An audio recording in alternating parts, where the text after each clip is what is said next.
আমাদের এত খারাপ অবস্থা যে আমাদের সেনা প্রধানকে এটা স্বীকার করতে হচ্ছে যে একদিকে যখন দেশের সেনা পাকিস্তানের বিরুদ্ধে লড়াই করছিল,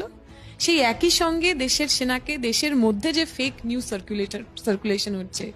যেভাবে কিছু পার্টিকুলার মিডিয়া এই পুরো একটা এরকম একটা সেন্সিটিভ বিষয়কে, এরকম একটা ঘটনাকে তার টিআরপির জন্য যেভাবে সেন্সেশনে পরিণত করলেন এবং তা থেকে মিথ্যে কথা ছড়িয়ে দেওয়া, লোকের মধ্যে ভীতি প্রদর্শন তৈরি করা এবং একটা অদ্ভুত যুদ্ধ উন্মাদনা তৈরি করা,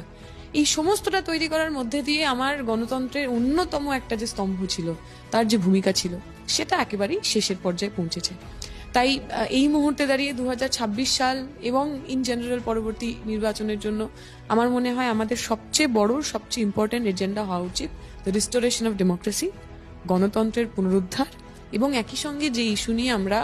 বিগত বছরগুলো ধরে লড়াই করেছি, রুটি রুজির ইস্যু, গরিব মানুষের তার আয়ের কথা, মহিলাদের নিরাপত্তার কথা, বেকার যুবক যুবতী আমাদের মতো তাদের চাকরি বাকরির কথা, স্কুল ছুট ছেলে মেয়েদের পড়াশোনার কথা, এই ইস্যুগুলো থাকবে।